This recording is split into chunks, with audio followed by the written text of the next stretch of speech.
오늘 본문에서 하나님께서 이렇게 말씀으로 시작하는데요. 생육하고 번성하고 땅에 충만하라. 또 땅을 정복하고 바다의 물고기와 하늘의 새와 그리고 땅 위를 움직이는 모든 생물을 다스리라. 이렇게 말씀을 시작합니다. 여러분, 이 말씀을 들으시면서 어떤 생각이 좀 드시나요? 혹시 빨리 결혼해서 자녀를 많이 낳으라는 그런 말씀인가? 이런 생각이 들 수도 있습니다. 물론 그 해석이 바른 해석이긴 하지만요. 사실 그렇게 적용하면 저도 자녀가 없습니다. 저 또한 그 말씀대로 살아가지 못하는 사람이 돼버리죠.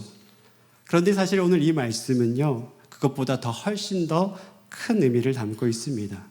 그 핵심은 에덴 동산이 완성된 하나님의 나라가 아니라는 겁니다.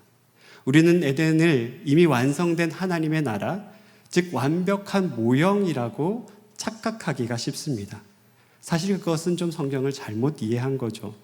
에덴 동산은 하나님의 완성된 나라가 아니라 이제 막 시작하는 출발점, 그 서막에 해당이 되는 거죠. 만약 에덴 동산이 이미 하나님의 나라가 완성된 곳이라면 생육하고 번성하고 땅에 충만하라라는 말은 그 명령 자체가 모순입니다. 이미 모든 곳에 하나님의 영광이 가득하다면 아담이 무엇을 더해서 그 하나님의 나라를 풍성하게 할 수 있을까요? 그럼 절대 그럴 수가 없겠죠. 아담이 아무리 무언가를 더한다고 해도 그게 이미 완성된 거라면 풍성하게 할 수가 없습니다. 하나님께서는 천지를 창조하실 때 이미 모든 것을 완성해 놓으신 것이 아니라 우리와 함께 하나님의 나라를 완성해 가기를 바라신다라는 겁니다.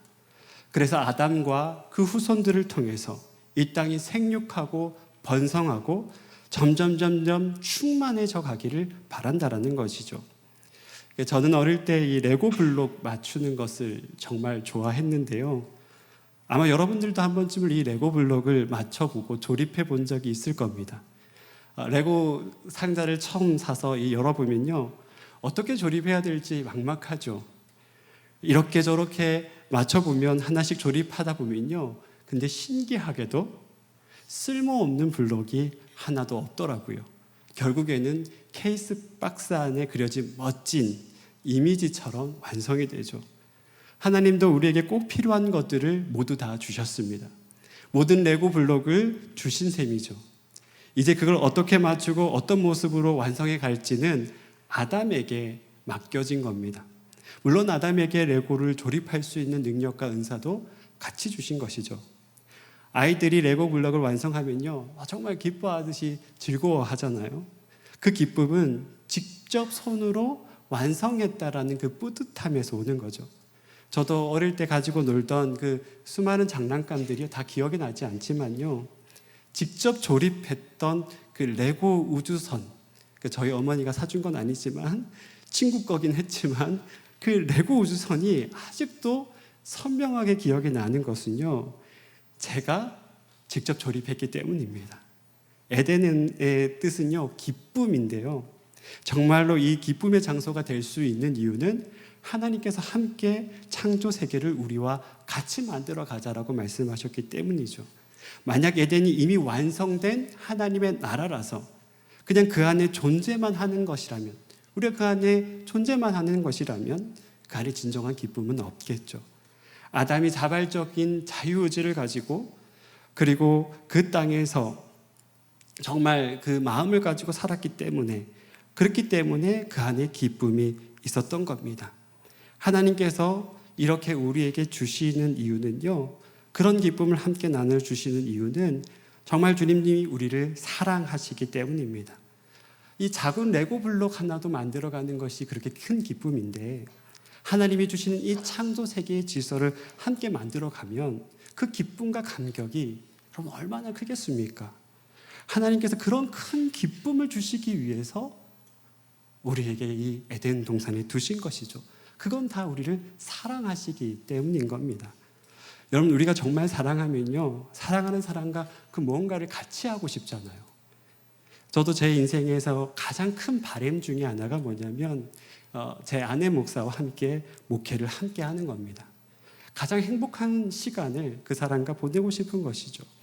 신혼 때에는 그냥 막연하게 그냥 생각을 했는데 시간이 지나면 지날수록 그 사람을 더 사랑하게 될수록 이 목회를 함께 하고 싶다는 마음이 점점 더 커지더라고요. 여러분, 사랑한다라는 것은요, 그런 겁니다. 내가 정말로 좋고 또 함께 하고 싶은 것들이 있다면 그 상대방과 함께 하고 싶은 것이죠. 하나님도 우리와 똑같은 겁니다. 이 땅을 천지를 창조하신 이유는, 그 간절한 열망을 가지신 이유는 뭐냐면 바로 우리와 모든 것들을 함께 누리고 같이 하고 싶었기 때문입니다.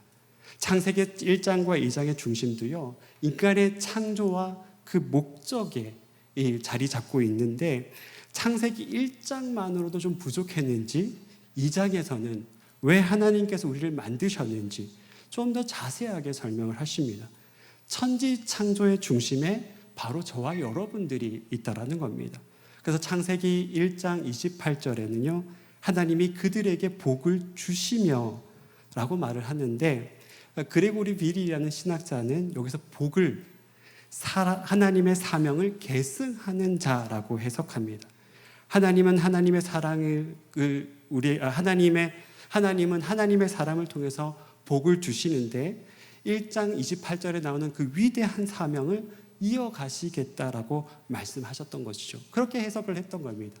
이 해석이 정말 사실 놀라운 통찰인데, 우리가 성경을 읽다 보면요, 우리 노아도 그렇고요, 아브라함도 그렇고, 야곱도 그렇고, 이삭도 그렇고, 다윗까지요, 하나님께서 그들에게 복을 주셨다라고 말씀하십니다.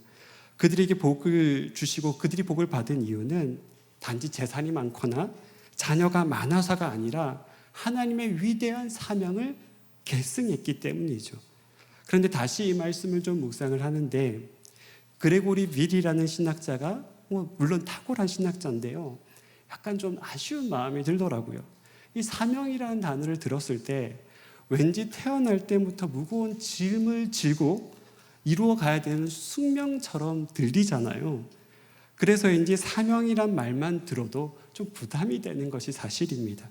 그런데 창세기 1장과 2장, 특별히 창세기 1장 28절에서 하나님께서 정말로 하고 싶은 말씀이 뭐냐면, 우리의 풍성한 창조 세계 안에서 함께 하고 싶다라는 사랑의 표현이거든요.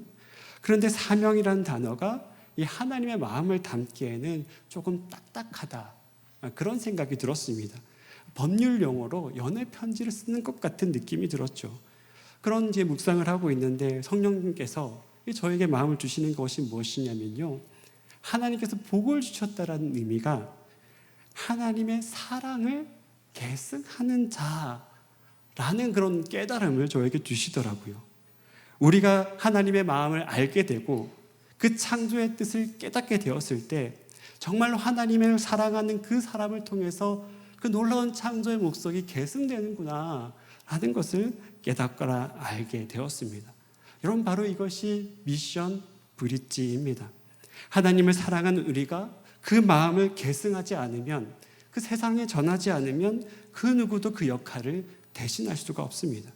그래서 하나님께서는 우리에게 그 소중한 역할을 맡기신 거죠. 여러분들이 하나님을 정말로 사랑한다면 누구나 우리는 미션 브릿지로 살아갈 수가 있습니다.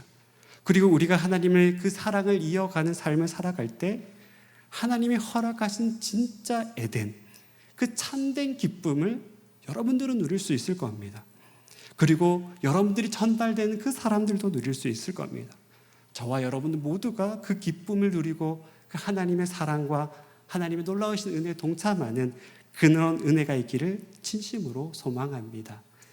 그렇다면 우리가 실제로 미션 브릿지로 살아가려면 어떻게 해야 할까요? 오늘 그 방법을 두 가지로 나눠서 여러분들과 좀 나눠보려고 합니다. 첫 번째는 우리 교회 공동체를 거룩하게 지켜가야 합니다. 창세기 2장 15절 말씀을 다 함께 읽어보도록 합시다. 시작. 여호와 하나님이 그 사람을 이끌어 에덴 동산에 두어 그것을 경작하며 지키게 하시고, 하나님께서 창세기 1장 28절에서 생육하고 번성하고 충만하고 정복하고 다스리라는 큰 사명을 우리에게 주시고요. 이것을 어떻게 실천하면 좋을지를 창세기 2장 15절 말씀을 통해서 더 구체적으로 말씀합니다. 그 첫 번째 방법이 지키는 것입니다. 좀 더 구체적으로 말하면 우리 교회 공동체를 거룩하게 지켜내는 것이죠. 여기서 지키다라는 단어는 히브리어로 샤마르라는 말인데, 이 단어는 제사장들이 성전에서 이 성전을 지킬 때 쓰는 단어입니다. 제사장들에게 가장 중요한 임무는요, 성소에 어떠한 부정한 것도 들어오지 못하도록, 그 세상의 가치와 문화에 오염되지 못하도록 철저하게 막는 역할이 이 제사장의 역할이었습니다.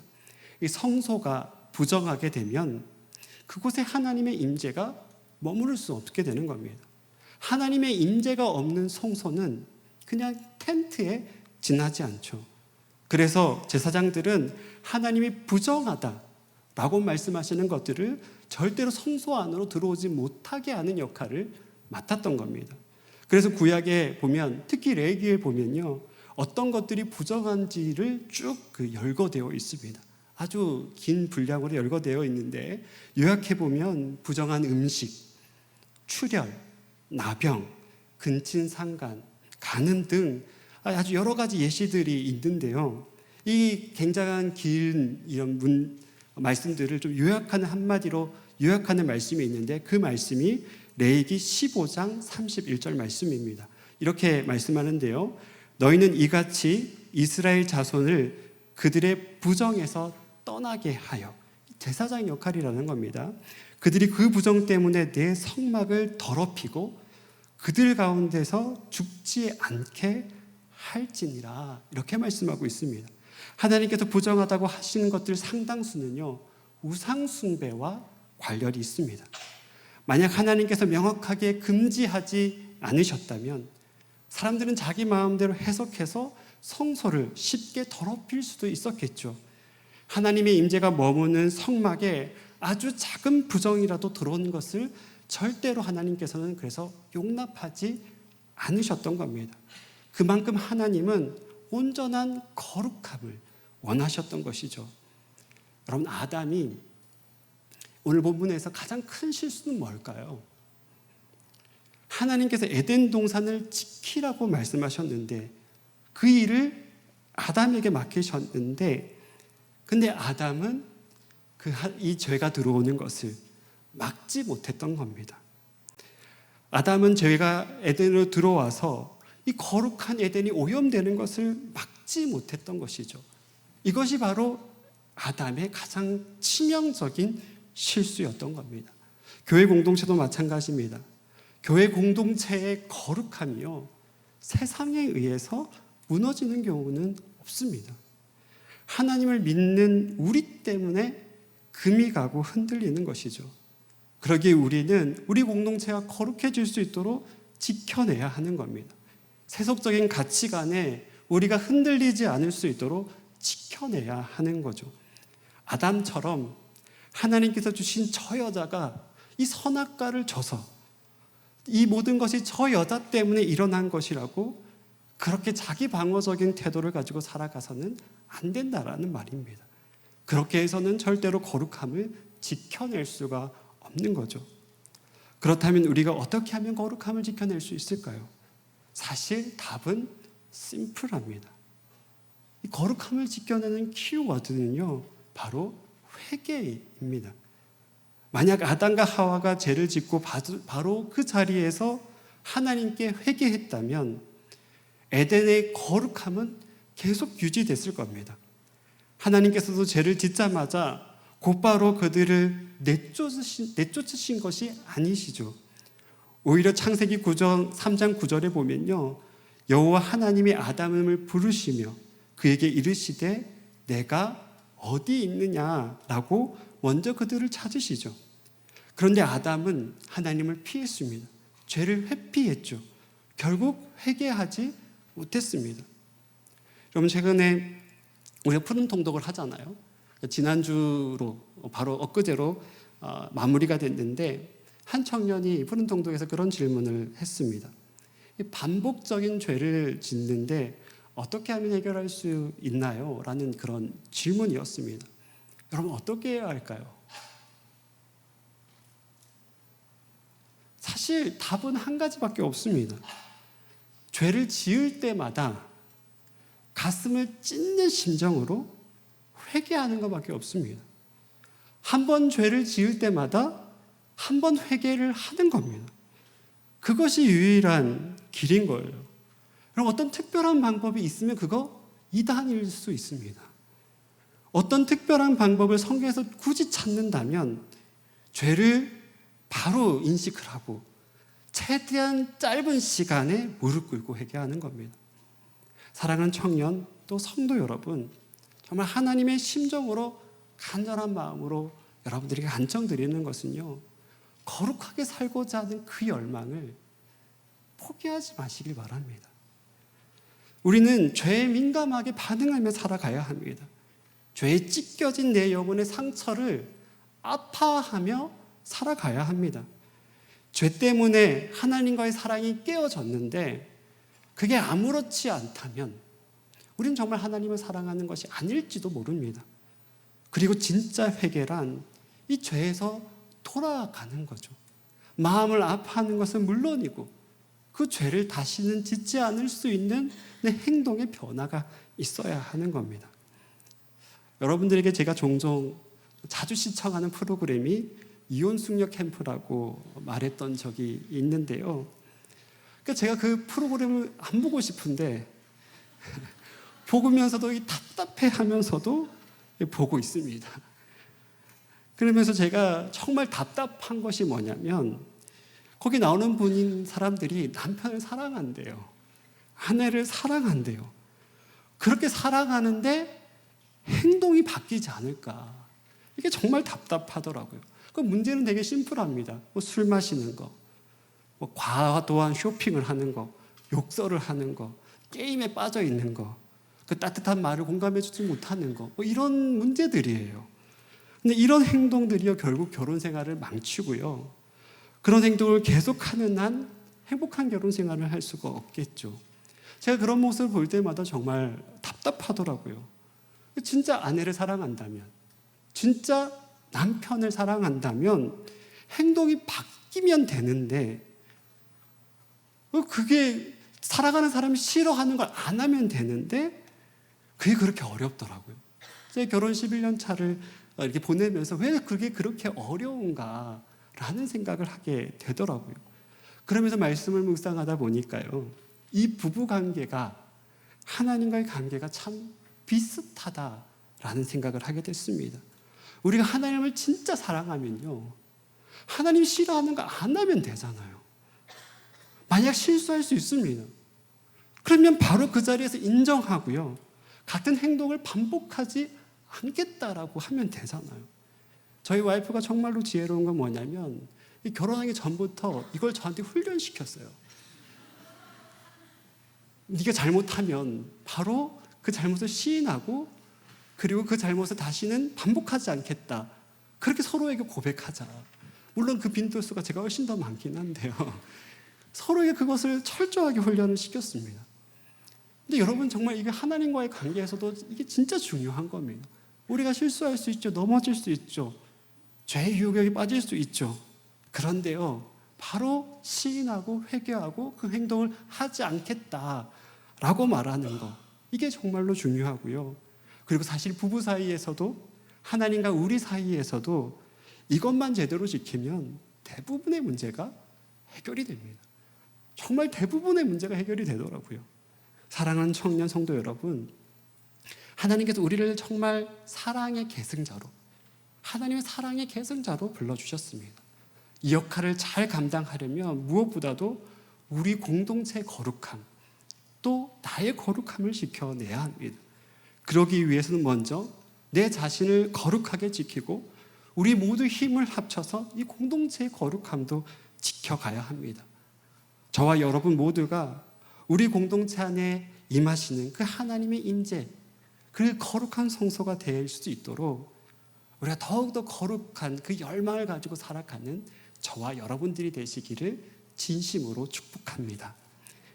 아담에게 주어진 첫 번째 사명이 지키는 것이었다면 두 번째 사명은 경작하는 것입니다. 우리가 미션 브리지로 살아가는 두 번째 방법은요, 하나님의 나라를 세상 가운데로 확장해 나가는 일이죠. 지키는 것은 교회 공동체를 거룩하게 하는 거잖아요. 그렇다면 경작하는 것은요, 세상을 거룩하게 살아가는 것입니다. 그러니까 우리의 행동의 패턴이라든지 행동의 양식은 공동체 안에 있을 때나 세상에 있을 때나 똑같으면 된다라는 것이죠. 다른 점이 있다면 거룩함을 어디에서 실천하느냐, 그 장소만 달라지는 겁니다. 익숙하고 편한 교회 공동체 안에서뿐만 아니라 척박한 세상 한가운데에서도 거룩함을 지켜가는 것이 경작하는 삶이라고 할 수 있죠. 혹시 여러분 그 밭을 읽어본 적이 있습니까? 저는 이제 시골에서 자라서요, 밭에 가서 삽질을 할 때가 종종 있었는데, 맨 땅에 아무리 씨를 뿌려도요, 땅에 제대로 갈리지 않으면 씨앗이 뿌리를 내릴 수가 없습니다.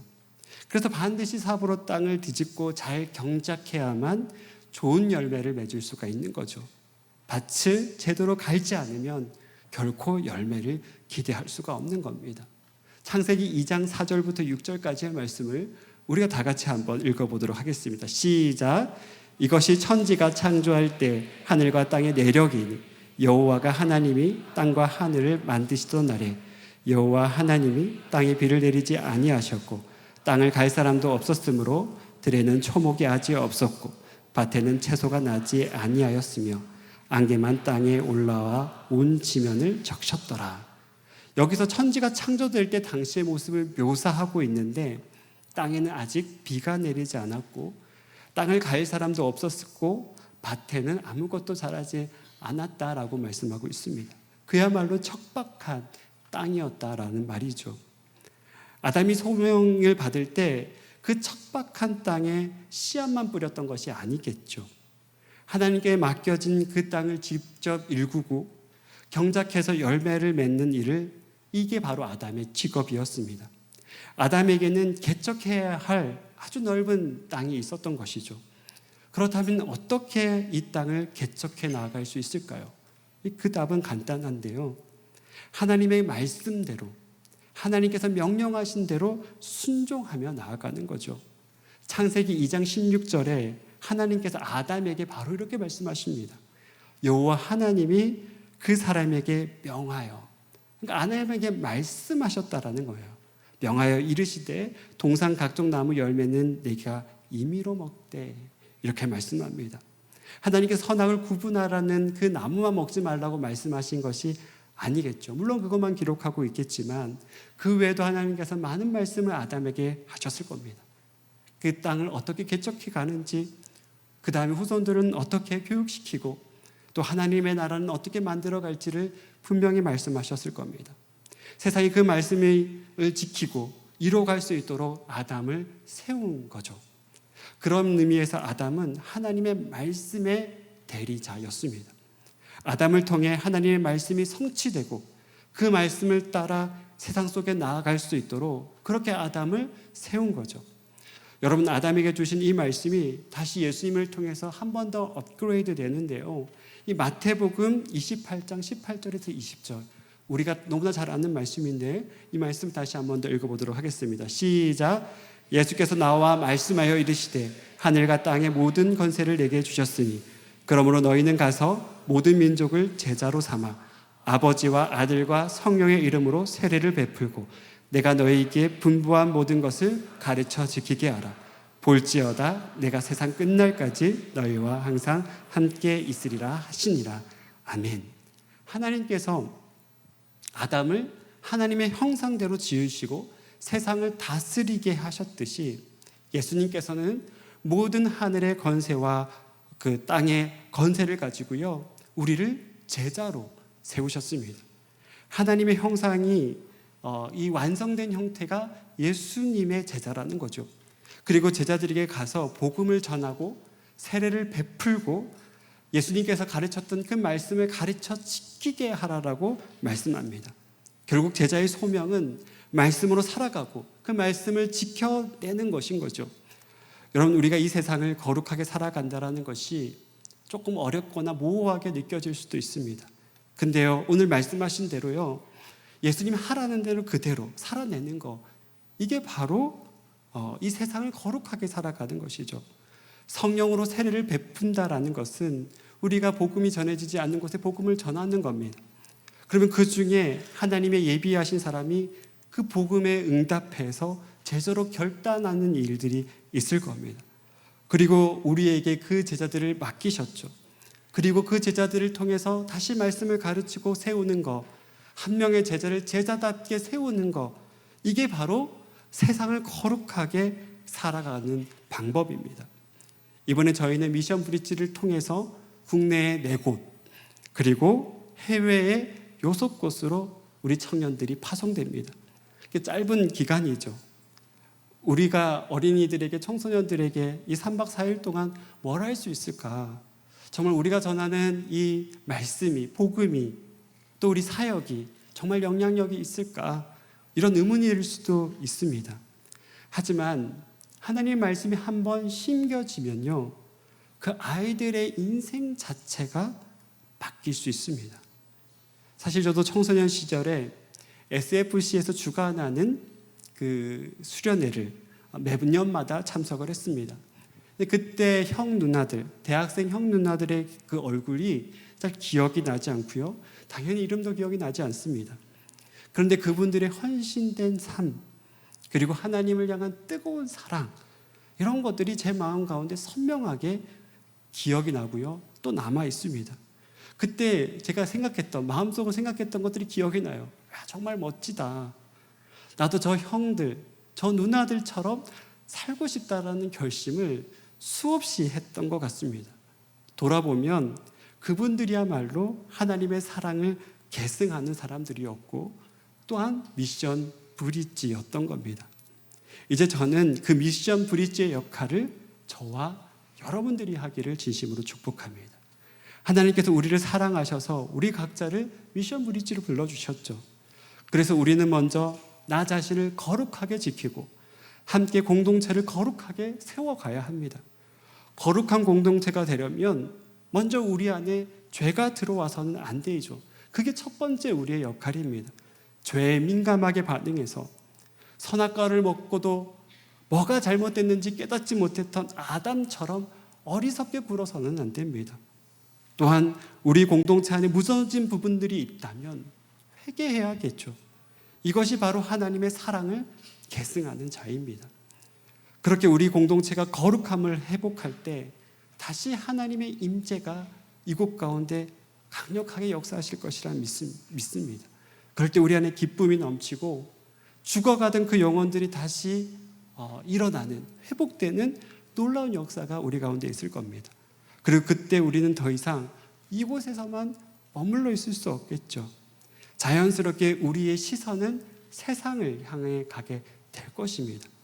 왜냐하면 우리는 그 세상을 사랑하는 하나님의 시선에 우리가 초점이 맞춰지겠죠.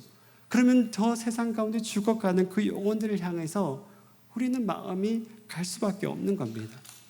하나님은 오늘도 세상을 향해 마음을 아파하시면서고요, 그리고 그 아픔을 품고 새롭게 경작해 줄 한 사람을 저는 찾고 있다고 믿습니다. 바로 그 한 사람을 통해서 하나님의 나라는 이뤄갈 거고요, 그 사람을 미션 브릿지로 세우셔서 하나님의 일을 시작할 것이라고 믿습니다. 사랑하는 여러분, 그 하나님의 사랑을 저와 여러분들이 계속 계승해서 그 거룩한 소명에, 또 그 거룩한 일에 같이 동참하는 저와 여러분들이 되시기를 진심으로 축복합니다.